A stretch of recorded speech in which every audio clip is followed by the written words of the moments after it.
France, candied chestnut is as popular as the Eiffel Tower, almost. En France, le marron glacé est aussi populaire que la Tour Eiffel. And you can be certain that during the holidays, every single patisserie has something made out of chestnuts. First in the agenda, let's take care of the pear insert. And I'm going to use Bartlett Poire Williams, my favorite. Peel, core, and chop. So the big chunks will be used to make a puree and the small chunks will be sauteed and added later. Mix pears with half of the sugar and lemon juice. Then heat up the puree with vanilla and add remaining sugar combined with the pectin.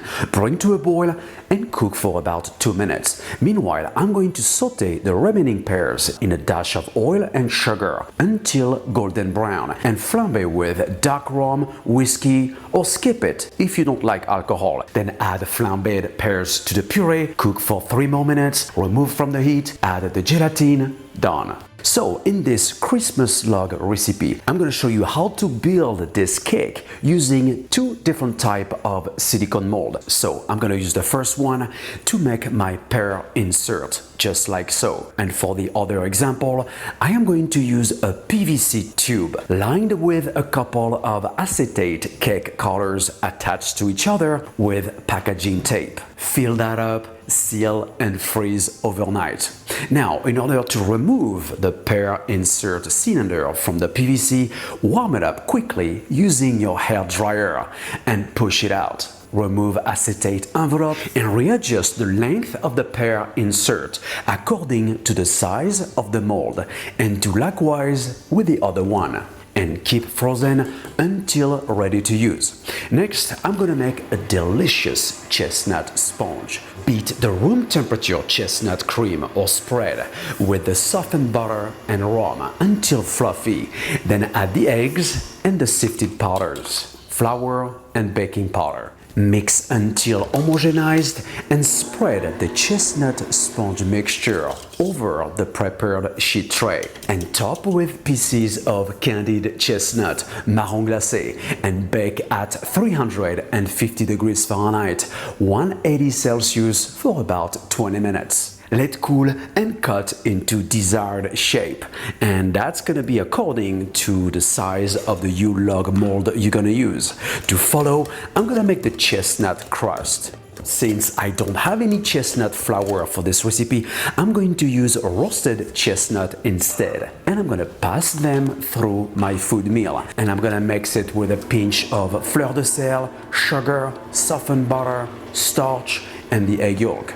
So if you want to use the classic sugar dough instead, feel free to do it. Alright, so next I'm going to spread the pastry between 2 parchment papers or a baking mat underneath and parchment on top. Spread the pastry evenly into a 3 mm thick sheet and freeze. Then cut the pastry sheet into desired shape. So we've got pretty much everything in order. What's missing? Chestnut mousse, and that's the one we're gonna make right now. So I'm gonna whip the heavy cream in a cold mixing bowl along with the vanilla to soft peaks. So that's what you want. Supple. Transfer whipped cream to a large pastry bowl. Alright, so now I'm going to save the mixing bowl. You don't need to clean it. I'm gonna put this aside here, and now I'm going to add the chestnut cream. Oops, come here, baby. Come on. Chestnuts are still alive. Could you believe that? Chestnut cream, chestnut spread. That's something you can easily find online. And of course, if you go to France, this is one of the ingredients you want to bring back here. By the time the room temperature chestnut cream is running, and that's important to have it at room temperature, I'm gonna drain the gelatin I soaked in cold water earlier, microwave it for 10 seconds to melt, and add hot rum in there. Mix that up and add it to the chestnut cream. Add 1/3 of the whipped cream to the chestnut cream and whisk swiftly. Then add the chestnut mixture to the remaining whipped cream and do likewise. Now you've got this beautiful chestnut mousse. Next step, the montage. As I said earlier, I am going to use two different silicone molds. That one is the classic kind. I'm gonna fill it half of the way and coat the sides of the mold with the mousse. And then I'm going to place the frozen pear insert straight in. Press down gently, add some mousse and the chestnut sponge, and do likewise with the crust. Well, it looks like it's a little bit taller than expected, but that's not a big deal. There is a quick fix for that. Just put makeup all around it and freeze overnight. And once the log is going to be glazed, you won't see anything. Now we're gonna use this fancy mold, branded Silicomart Elegance, which has been designed to look like the real wooden log. Same recipe, different end result. As you can see here, I'm following the same protocol as I did with the other mold. Chestnut mousse half of the way, frozen pear insert, more mousse, chestnut sponge, and the crust.